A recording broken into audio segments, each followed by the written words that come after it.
Mesdames et messieurs, bonsoir. Le directeur du département de la gouvernance du Bureau international du travail a exprimé ce matin la volonté de son institution à appuyer la Guinée dans son processus de réforme. C'était au cours d'une audience avec le Premier ministre, chef du gouvernement. Participer aux élections législatives en parti allié, c'est le protocole électoral que le RPG Arc-en-Ciel et l'UDG viennent de signer. Le détail, c'est dans cette édition. Et puis le chef d'état-major général poursuit sa tournée de sensibilisation dans les casernes de Conakry. Au bataillon spécial de la sécurité présidentielle, la sensibilisation a porté sur les grandes lignes de la réforme du secteur de défense. C'est tout pour les titres. Bonsoir. Avant de développer ces titres, ce décret D2013-087 PRG-SGG accordant la grâce présidentielle à certains condamnés. Le président de la République décrète, article 1er. Une remise totale de peine est accordée aux détenus ci-après, condamnés pour attroupement et défilé interdit sur la voie publique. Article 1er 1. Diallo Boubacar, condamné à 6 mois de prison. Kamara Moussa, condamné à 6 mois de prison ferme. Barry Boubacar, condamné à 6 mois de prison ferme.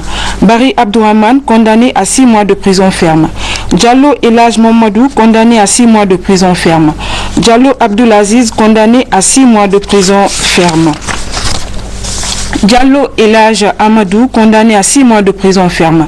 Souma Mohamed, condamné à 6 mois de prison ferme. Diallo Alpha Mawatou, condamné à 6 mois de prison ferme. Ba Alassane, condamné à 6 mois de prison ferme. Diallo Teli Ibrahima, condamné à 3 mois de prison ferme. Ba Amadou Sadio, condamné à 3 mois de prison ferme. Guissé Mamadou Alpha, condamné à 3 mois de prison ferme. Article 2. Le ministre d'État chargé de la justice garde des Sceaux est chargé de l'application du présent décret. Article 3. Le présent décret qui prend effet à compter de sa date de signature sera enregistré et publié au journal officiel de la République. Conakry le 9 mai 2013, professeur Alpha Condé. Sous la présidence du chef de l'État, professeur Alpha Condé, le conseil ordinaire des ministres s'est tenu ce jeudi au palais Sékou-Touria. Plusieurs sujets d'intérêt public ont été débattus, notamment le respect du cahier de charges des radios privées guinéennes et le protocole d'accord signé avec le Vietnam pour la fourniture du riz à des prix concessionnels. Compte rendu, Mohamed Lamine Souma. Le gouvernement au grand complet court au pas de charge à la recherche de solutions viables aux problèmes majeurs de la nation guinéenne. Entre autres dossiers sous les mains, l'équipe de Mohamed Saïd Fofana est préoccupée à trouver des solutions au paradoxe guinéen, château d'eau d'Afrique de l'Ouest qui est en perpétuel déficit d'eau et d'électricité. Dans cette dynamique, le Japon vient d'offrir un don de 300 forages à notre pays.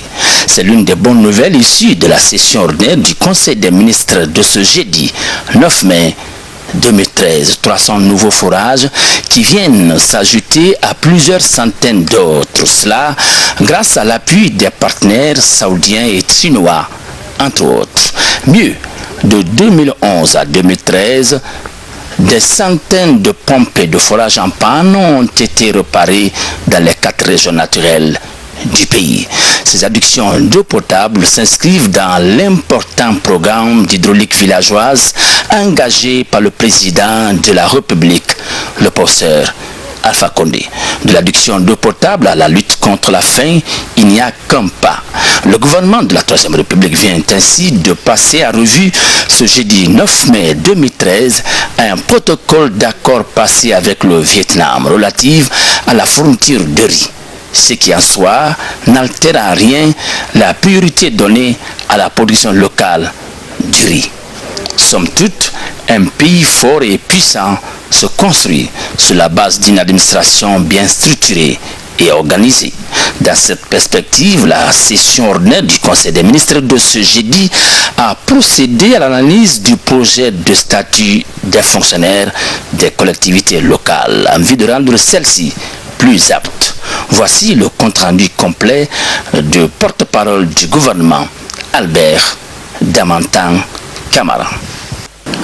La session ordinaire du Conseil des ministres s'est tenue ce jeudi 9 mai 2013 de 10h à 12h40 sous la haute présidence de son Excellence le professeur Alpha Condé, président de la République, autour de l'ordre du jour suivant. 1. Message de Monsieur le Président de la République. 2.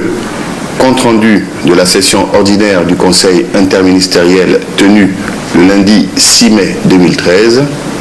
3. Décision. 4. Divers. Au titre du premier point de l'ordre du jour, le président de la République a demandé au gouvernement de poursuivre ses efforts pour assurer la sécurité des personnes et des biens.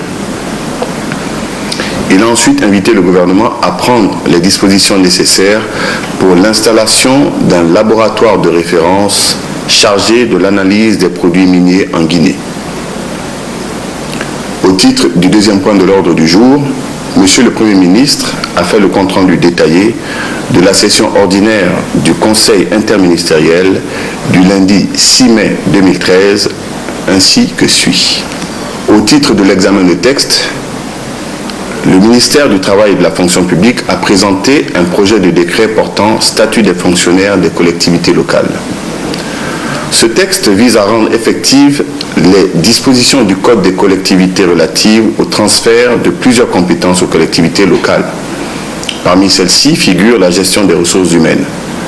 Le projet de statut a pour objectif d'adapter cette gestion à l'évolution institutionnelle de la décentralisation administrative. Il permet entre autres de donner la possibilité aux élus locaux de recruter le personnel de l'administration locale et de contractualiser certains emplois de prestations, de mettre fin aux abandons de postes et d'assurer la formation continue des personnels. Le Conseil a invité les ministres en charge de la fonction publique, de l'administration du territoire et le Haut Commissariat à la réforme et à la modernisation de l'administration à définir une approche conforme à la législation en vigueur.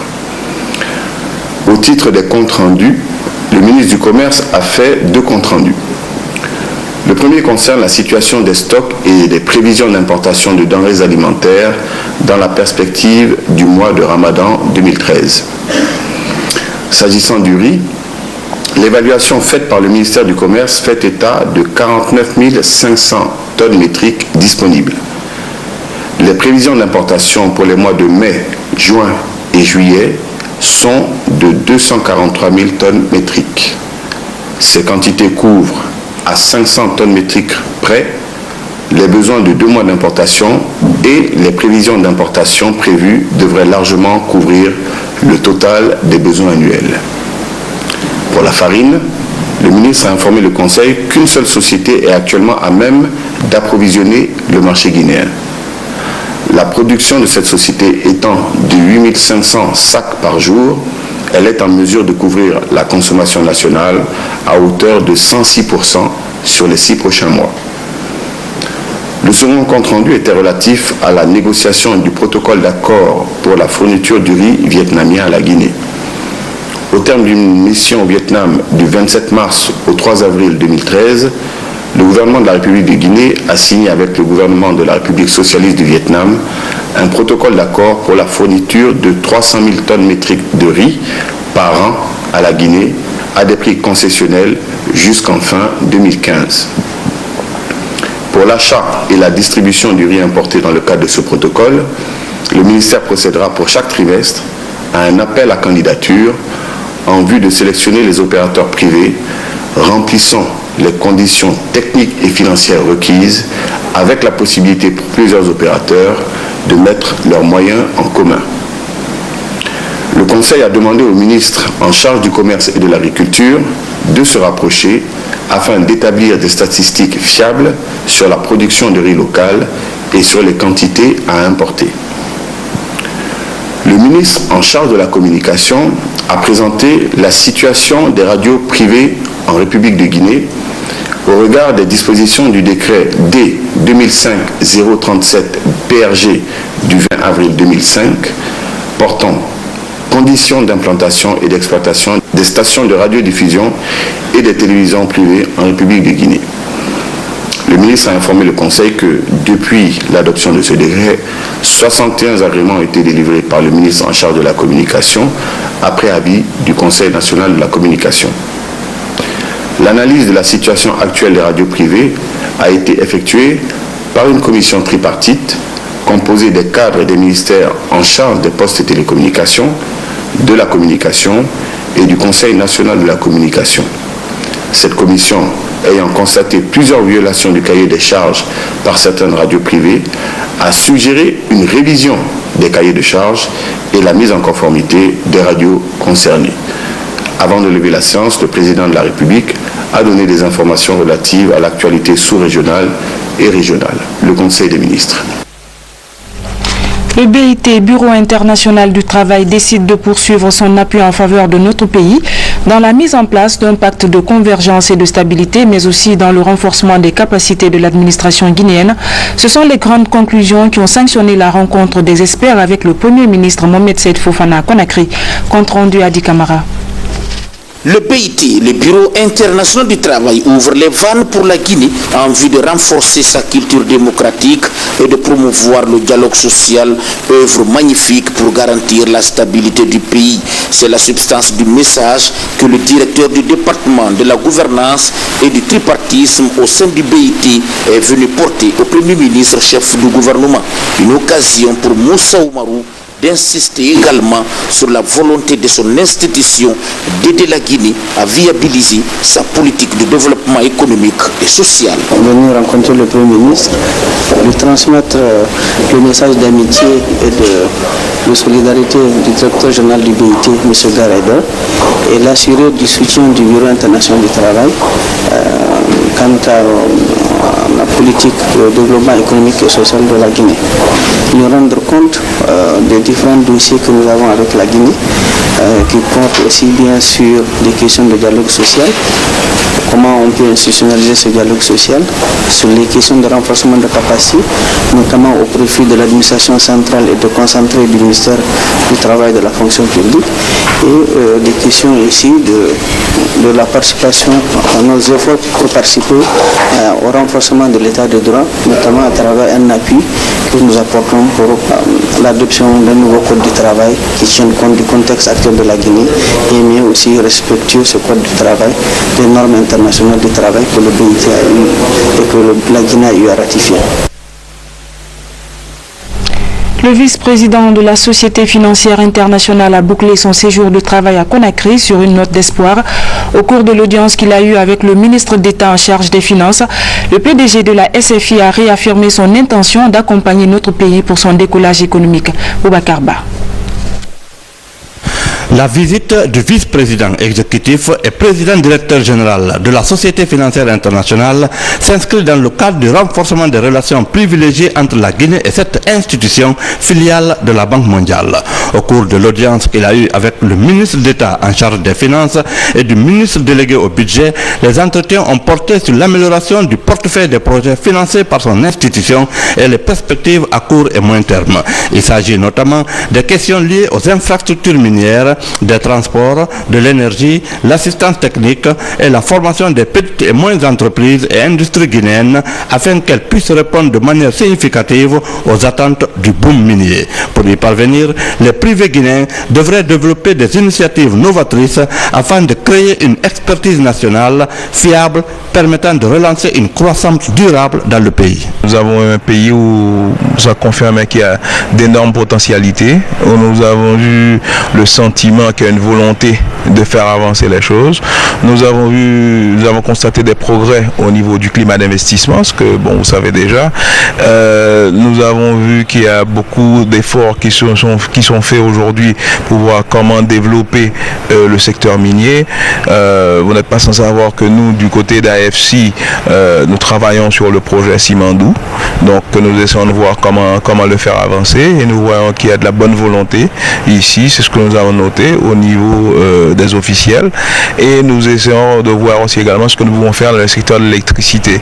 Bon, il y a aussi le secteur du tourisme où il y a des hôtels qu'on est en train de construire et nous considérons l'éventualité de prendre des participations dans certains de ces projets. En 2004, que les interventions de la Société financière internationale en Afrique occidentale au sud du Sahara se chiffraient à 140 millions de dollars. Aujourd'hui, ce budget a atteint les 5 milliards de dollars pour la même région. Audience également au ministère de la Communication. Toba Césaire Pogomou s'est entretenu avec le réseau des femmes du fleuve Mano pour la paix RFMAP. Conduite par sa présidente, cette organisation était venue remercier le ministre pour le don d'un groupe électrogène à la radio Mano de Lola. On fait le point avec Cheikh Sanko.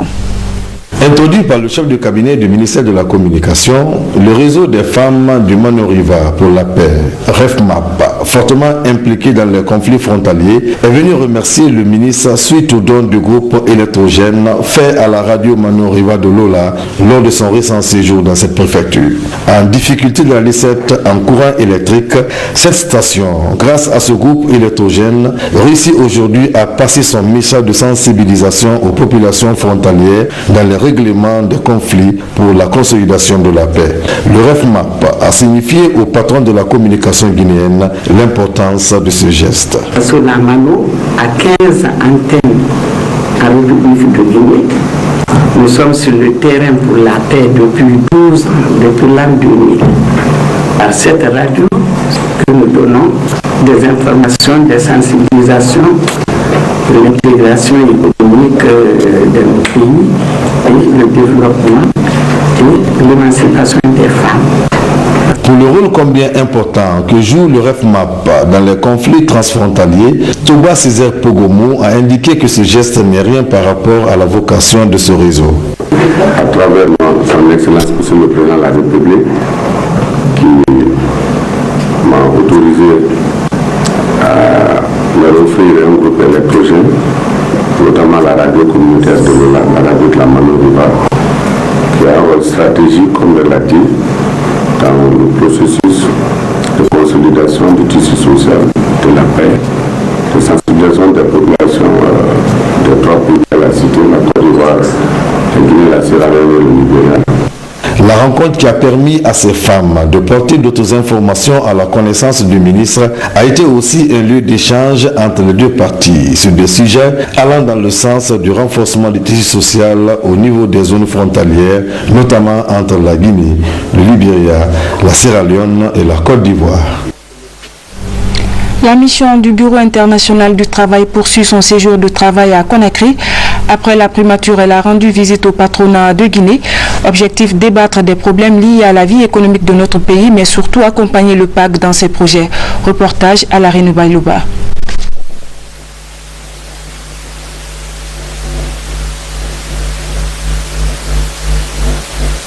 Depuis des années, le BIT travaille avec plusieurs pays du monde, notamment la Guinée, pour mettre en place un véritable Conseil national du dialogue social.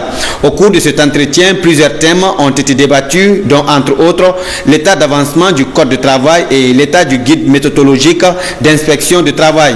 Ils ont aussi parlé de la formation des formateurs sur le VIH-Sida et des stratégies de mobilisation des fonds pour éradiquer cette maladie, ainsi que la tuberculose et la malaria. C'est une obligation professionnelle pour nous de rencontrer le patronat guinéen. C'est une obligation parce que vous savez que le BIT est la seule organisation du système des Nations Unies qui soit tripartite.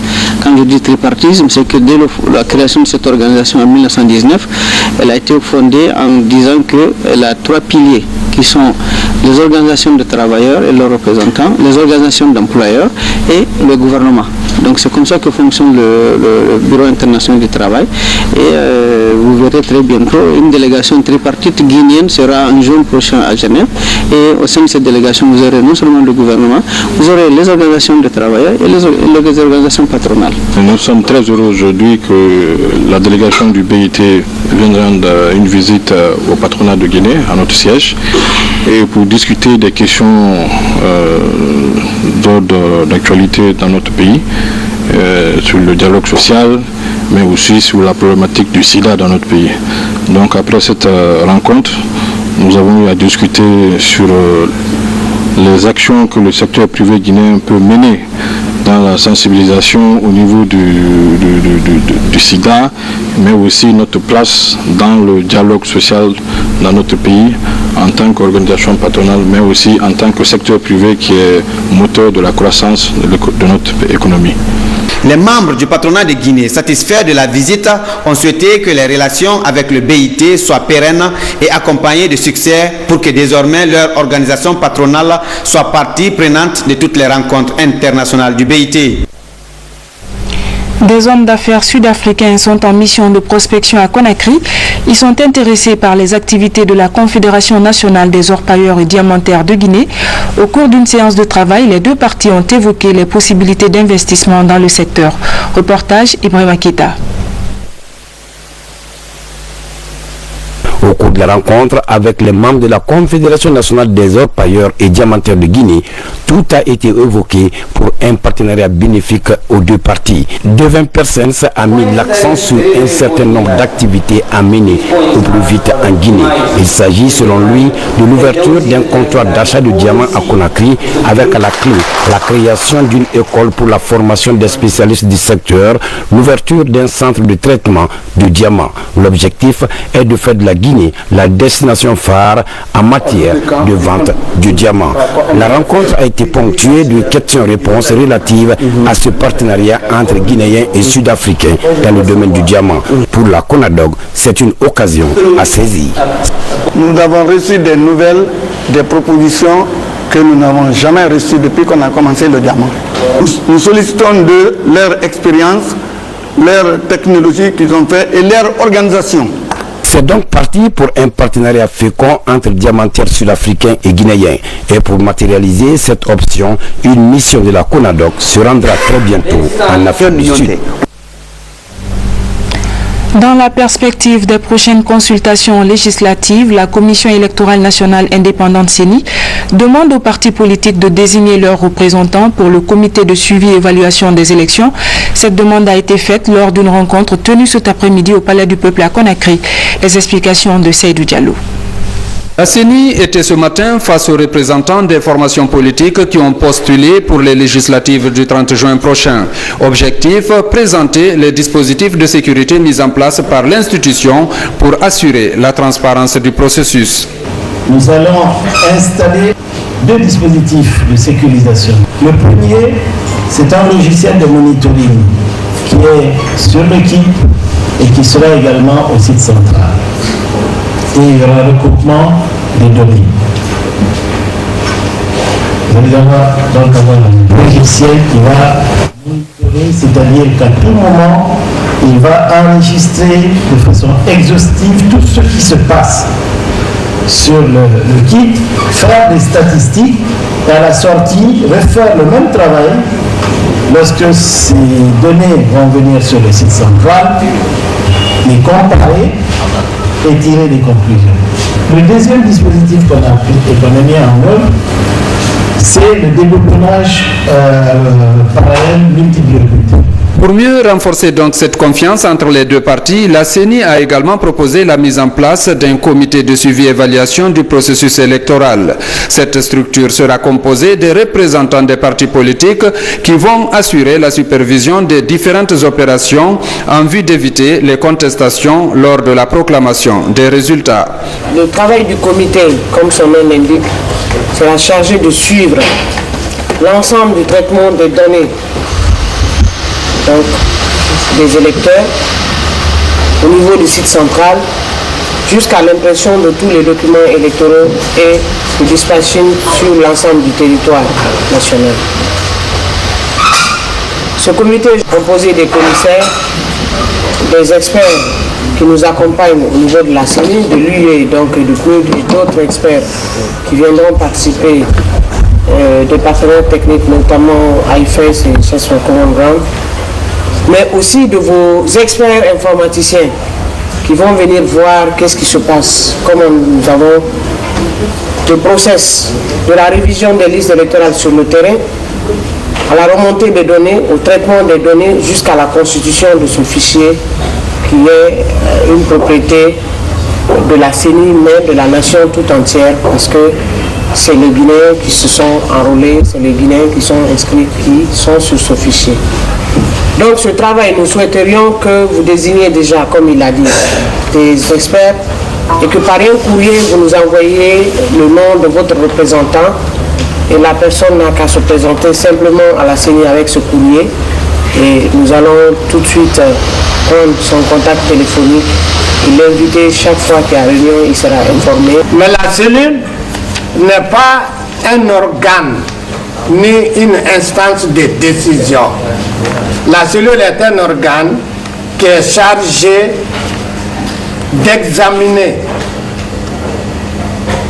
et de porter son avis sur tout ce que le bureau de la CENI ou un département alors peut proposer pour le processus électoral en vue d'une prise de décision par la Commission nationale électorale indépendante.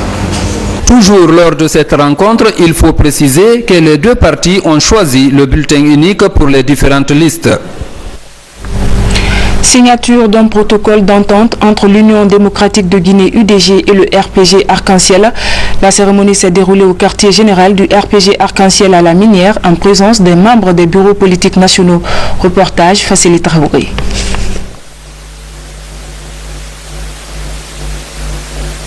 Le RPG Arc-en-Ciel et l'Union démocratique de Guinée UDG se donnent les mêmes pour aller aux législatives prochaines. À travers ce protocole d'entente électorale, les deux partis s'engagent à mobiliser leurs militants à voter pour une liste commune. Les deux partis s'engagent à être sur une liste commune aux élections législatives du 30 juin sous la double label RPG Arc-en-Ciel, UDG parti allié conformément à la loi. 2. Les partis s'engagent à prendre en compte sur la liste nationale du candidat proposé par l'UDG. 3. Les deux partis s'engagent de faire intégrer les deux directoires de campagne à tous les niveaux et sur toute l'étendue du territoire national. 4. Les partis s'engagent à faire une campagne unique par des discours uniques dans des uniformes uniques, mixtes ou identitaires de chaque parti. 5. Les partis s'engagent de faire partager dans la confiance mutuelle toutes les stratégies par les leaders durant tout le processus. 6. En outre, les partis s'engagent à régler leurs différends ou leur incompréhension possible à l'amiable, par consensus ou par l'autorité compétente ou son mandataire. 7. Enfin, les deux partis s'engagent à faire une large diffusion par voie de presse, radio, TV, par des réunions d'information et de sensibilisation communes au sein des deux partis politiques signataires du présent document. Fortement mobilisés pour la circonstance, les responsables du RPG Arc-en-Ciel ont rappelé tout l'enjeu du présent accord. Cette décision politique est non seulement un exemple, mais une volonté d'action sur le terrain. Nous devrions éviter les dérives politiques sous toutes ses formes. C'est ce qui est important pour nous, c'est de promouvoir non seulement la paix, la stabilité et l'amorce de développement du pays. Le RPG Arc-en-Ciel a la main tendue aux Guinéens de bonne volonté pour une majorité plurielle et responsable au niveau de l'Assemblée nationale. Déjà, l'UDG a choisi ses 10 représentants avec à leur tête le secrétaire général du parti, signe de son engagement à remporter avec son allié les prochaines élections législatives. L'opposition guinéenne réunie au sein du collectif de l'ADP, du CDR et du FDP a reporté la marche prévue ce 9 mai suite à une demande des facilitateurs du dialogue. Dans un communiqué, le secrétaire administratif du RPG Arc-en-Ciel, Lansana Koumara, invite les acteurs politiques à privilégier l'intérêt de la nation. Reportage Francis Collier. Du collectif de l'ADP et du CDR devait marcher ce jeudi à Conakry. Mais à la demande des facilitateurs, cette marche a été suspendue, histoire de retourner au dialogue. Un geste apprécié par le RPG Arc-en-Ciel qui pense que la chance de la jeune démocratie guinéenne se trouve dans la négociation. Nous ne pouvons que saluer cette attitude de l'opposition et encourager. Si l'opposition observe une telle attitude, aujourd'hui, une attitude qui va dans le sens de la préservation de la paix pour des élections législatives inclusives. Cela est une bonne chose aussi, car c'est la Guinée qui gagne. Dans sa communication, ce autre responsable du RPG Arc-en-Ciel a aussi invité les Guinéens, de quelque bord qu'ils soient, à se faire confiance en privilégiant l'intérêt de la nation. La Guinée est en train de traverser une période, comme toutes les grandes nations, ils ont traversé aussi les mêmes périodes. La Guinée se construira et est en train de se construire avec tous ses fils et toutes ses filles sous la direction du professeur Alpha Condé. Et nous pensons qu'il n'y a pas d'exclusion à ce niveau. Nous avons toujours la main tendue, comme le professeur Alpha Condé l'a dit, ensemble, changeons la Guinée. Les partis de la mouvance présidentielle et ceux de l'opposition devraient accorder le violon pour l'organisation rapide des législatives, ce qui ouvrirait grandement les portes de la Guinée à l'investissement étranger. Bientôt une stratégie nationale pour le développement durable en Guinée. Le document va guider les acteurs de terrain dans la gestion de notre environnement qui se dégrade de plus en plus. C'est une initiative du ministère de l'Environnement, des Eaux et Forêts avec l'appui de l'Organisation internationale de la francophonie. Reportage Nabi Kamara. Guinée est une réalité. Le rythme du phénomène est inquiétant. Pour les autorités, il faut agir efficacement pour prévenir le désastre écologique que cela pourrait provoquer. C'est dans ce cadre que se situe le lancement ici à Conakry du processus d'élaboration de la stratégie nationale du développement durable. Une démarche qui vise l'analyse de toutes les politiques déjà adoptées dans notre pays afin qu'elles intègrent les dimensions sociales, économiques et environnementales qui constituent le développement durable. Le développement durable, ça touche à tout. Qui parle de l'économie, parle des mines, parle de l'agriculture, les secteurs porteurs de croissance. Et si on voit le taux de dégradation, la coupe du bois, la coupe abusive du bois, tout laisse à croire que dans 20 années, la Guinée peut tomber dans une catastrophe écologique. D'où la nécessité d'intégrer tous ces processus économiques et sociaux, la dimension environnementale pour un développement durable. Donc, ensemble, participer à ce processus lancé par les Nations Unies pour que le pays progresse vers le développement durable. Le développement durable est un concept né du sommet de Rio de Janeiro au Brésil en 1992. Depuis, la communauté internationale en a fait son credo, d'où l'engagement du ministère de l'Environnement, des Eaux et Forêts à appuyer cette initiative qui consiste à doter notre pays d'un véritable document de référence en matière de gestion de l'environnement. Je vous exhorte à accorder le maximum d'intérêt à la présente formation, déjà c'est visible par votre massive participation sur le développement durable, compte tenu de son importance stratégique. Pour sa part, le ministère de l'Environnement, des Eaux et Forêts reste à votre entière disposition jusqu'à l'aboutissement du processus d'élaboration de la stratégie nationale de développement durable, qui aura été ainsi amorcée au terme, n'est-ce pas, de cet atelier. Cette démarche du gouvernement guinéen bénéficie de l'appui financier de l'Organisation internationale de la francophonie, OIF. Le chef d'état-major général des armées poursuit sa tournée dans les unités de la capitale. Il était l'hôte du bataillon de la sécurité présidentielle ce jeudi. Objectif de cette visite, expliquer les documents juridiques adoptés à la suite du processus de réforme des forces de défense et de sécurité. Commandant Mohamed Kassé. C'est au rythme de la musique militaire que le chef d'état-major général des armées a été reçu ce matin au bataillon de la sécurité présidentielle BSP en compagnie de l'inspecteur général adjoint des armées, du haut commandant en second de la gendarmerie nationale et du chef d'état-major adjoint de l'armée de terre. À cette unité d'élite de la garde présidentielle, le général Namouri Traoré a informé de la performance de la compagnie Nimba en mission en République du Mali. Toute une fierté pour le pays, surtout pour les hommes en uniforme. L'article 2 du statut général des militaires. L'armée guinéenne est une armée républicaine au service de la nation.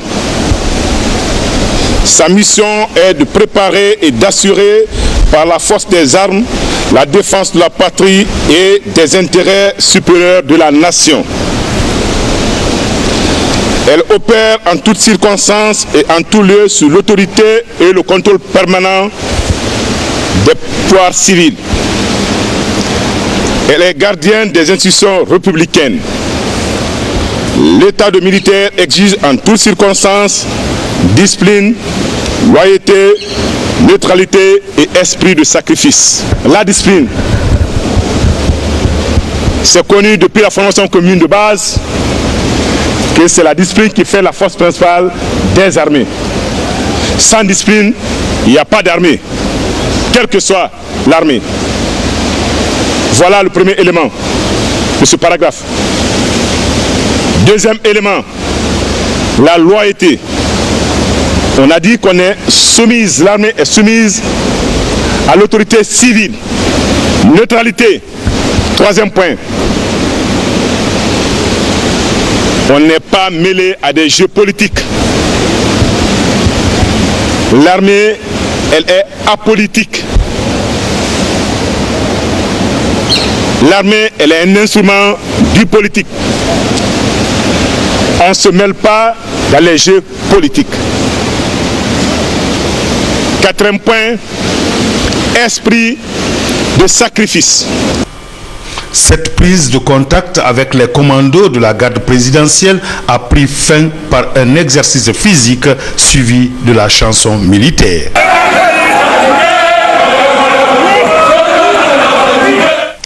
60 stagiaires de la protection civile sont en formation des formateurs à l'école nationale de la gendarmerie de Sonfonia. Pendant 3 semaines, ces agents vont se familiariser avec les techniques de commandement, de sécurisme et de l'administration. L'initiative est du ministère de la Sécurité et de la Protection civile sur financement de la coopération française. Reportage Morikaba. Les agents de la protection civile guinéenne vont apprendre à travers ces instructeurs de la protection civile française des techniques entre autres de commandement, de sécurisme et d'administration. Ils seront des agents formateurs qui à leur tour vont former d'autres agents devant constituer de nouvelles compagnies annoncées à travers toute la Guinée. Alors ils vont être formés à différentes techniques, secourisme, commandement, administration. Le principe c'est d'en faire des cadres qui seront capables ensuite de commander des compagnies. Donc de donner des ordres, faire des emplois du temps et effectuer tout le travail administratif qu'on peut attendre de gens qui commandent des unités. Constamment, nous recevons, pas forcément les policiers, tous ceux qui viennent ici prêter leurs prestations, il n'y a pas de souci, on assure la formation. Comme toute formation, le début n'est pas facile. Avec la coopération française, l'ensemble de ceux que nous avons sous la main ici, ça passe très bien. Cette formation des formateurs de la protection civile est une première en Guinée. C'est une innovation, c'est une première. Et ces unités de protection civile, comme vous le savez, c'est une initiative de la coopération française et de la Direction générale de la protection civile, avec la bonne compréhension de son Excellence, Monsieur le Président de la République. La synergie d'action entre les protections civiles guinéennes et françaises à travers la coopération française vise à couvrir le territoire national dans le but de protéger les populations contre les catastrophes naturelles et humaines. Le 8 mai marque les 150 ans d'existence de la Croix-Rouge, 150 ans d'action humanitaire et d'aide aux personnes en situation de crise. Aujourd'hui, plus que jamais, l'organisation doit faire face à de nombreux défis, comme le témoigne Youssouf Traoré. Il est le président de la Croix-Rouge. Il est au micro de Thierno Ousmane Diallo. 150 ans après la naissance du mouvement international de la Croix-Rouge du Croissant-Rouge, nous continuons à fournir en temps opportun des services humanitaires appropriés aux communautés vulnérables. Et nous sommes déterminés à les faire aujourd'hui et dans l'avenir.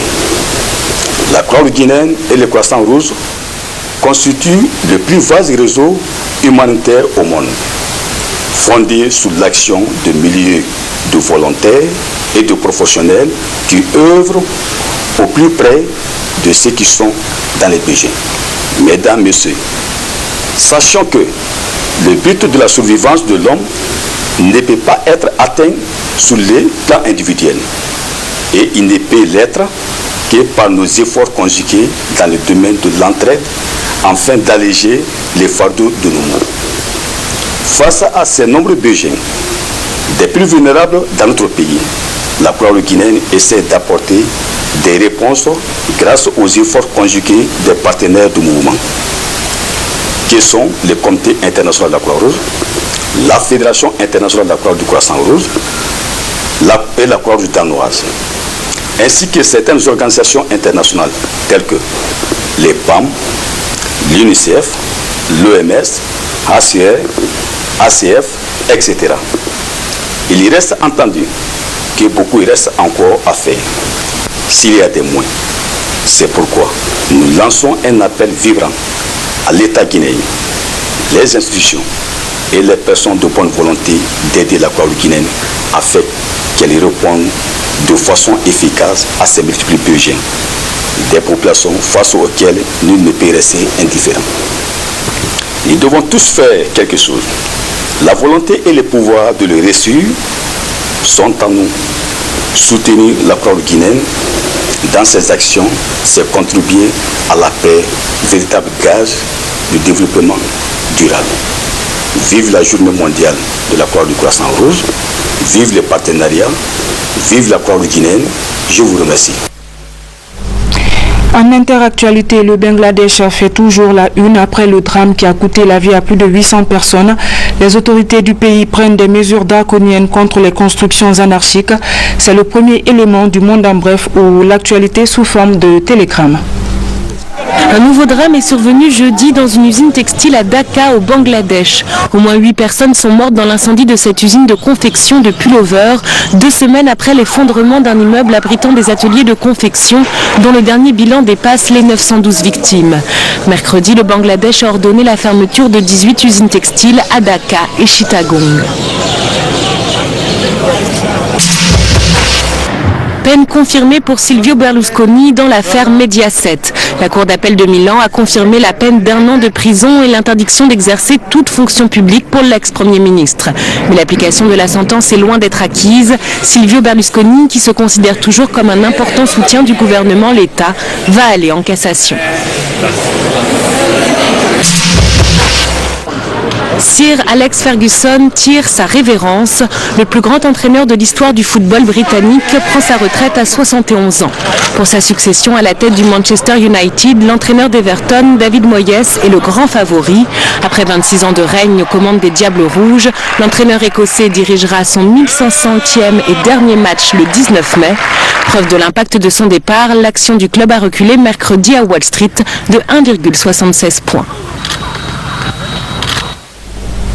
Avant de refermer cette édition, nous recevons un invité, M. Mamadi Kaba. Bonsoir, M. Mamadi Kaba. Bonsoir. Vous êtes conseiller du Premier ministre, ancien ministre des Transports. Et le 29 avril dernier, vous êtes nommé secrétaire général de la région d'information des vols, appelée FIR Roberts. Alors, pouvez-vous nous présenter cette institution? Je vous remercie de m'avoir donné cette opportunité. Je voudrais, pour commencer, remercier très sincèrement son Excellence le professeur Alpha Condé, son chef de gouvernement, le Premier ministre, M. Mohamed Seyd Fofana, le ministre d'État au transport et aux travaux publics et le ministre délégué au transport pour avoir placé leur confiance à ma modeste personne à la tête de cette organisation qui appartient aux 3 États de la Mano River Union. Et pour vous présenter la FIR de Roberts, je voudrais que c'est une institution sous-régionale qui a été créée depuis 1975 et qui s'occupe du contrôle de la circulation aérienne, autrement dit qui assure la sécurité de la navigation aérienne au-dessus de l'espace aérien de nos 3 États, à savoir la Sierra Leone, le Libéria et la Guinée. Vous pouvez nous parler de l'organisation de cette institution?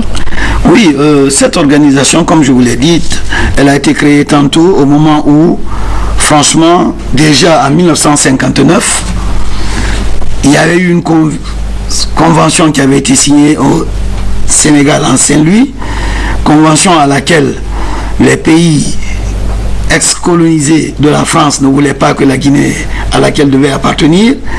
Et pour rompre avec l'isolement, nos chefs d'État de la Mano River Union ont trouvé que l'on ne pourrait pas en la matière rester sans s'intégrer pour avoir un espace que nous pouvons contrôler du point de vue de la sécurité de la navigation aérienne. Et donc cette institution s'est organisée, s'est équipée et jusqu'aujourd'hui assure l'écoulement ordonné du contrôle du trafic aérien des avions, des aéronefs au-dessus de nos 3 États. Depuis la création de la FIR Roberts en 1975, des mutations se sont opérées avec les guerres au Libéria et en Sierra Leone. Effectivement.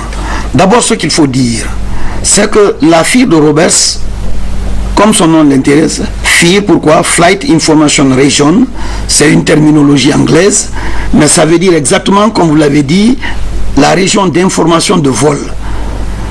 L'aviation civile internationale est drastiquement orientée et organisée de manière sûre en respectant les normes qui sont valables pour tous les pays.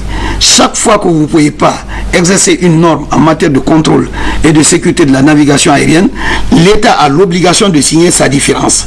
Et comme vous le voyez, aujourd'hui, l'Organisation de l'aviation civile internationale est l'institution des Nations Unies qui est la plus vieille au sein des Nations Unies, qui a précédé la SDN, qui est née en 1929.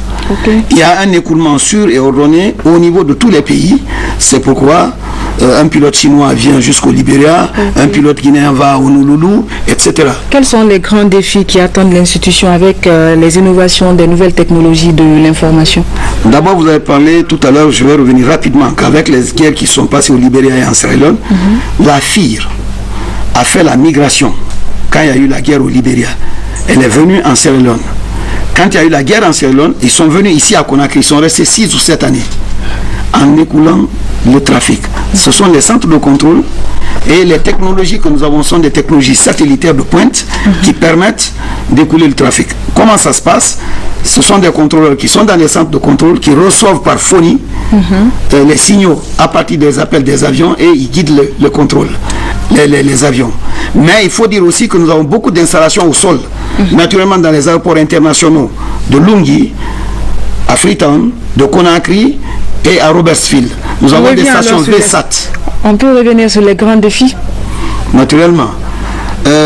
Il faut dire que je prends la plénitude de la confiance que son Excellence Monsieur le Président de la République a placée à ma modeste personne en tant que professionnel de la navigation aérienne. Parce que tantôt j'ai eu l'honneur ici de diriger la direction de l'aviation civile, la direction de la navigation aérienne et même de la SOGIAC. Et mon dernier poste avant d'être ministre des Transports, j'étais directeur de la navigation aérienne pendant 10 ans. C'est un challenge.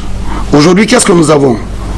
Nous avons le contrôle de l'espace terrestre, mais le contrôle en mer, à partir de nos côtes territoriales jusqu'au sud de l'océan Atlantique jusqu'aux États-Unis, est assuré par encore la SECNA.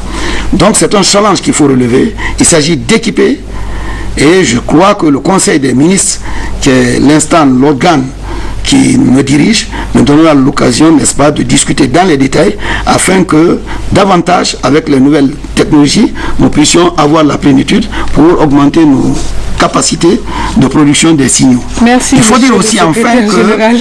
Merci d'avoir répondu à notre invitation. Merci. Mesdames et messieurs, c'est la fin de cette édition. Merci à vous de l'avoir suivi. Très bonne soirée sur la télévision nationale. À demain.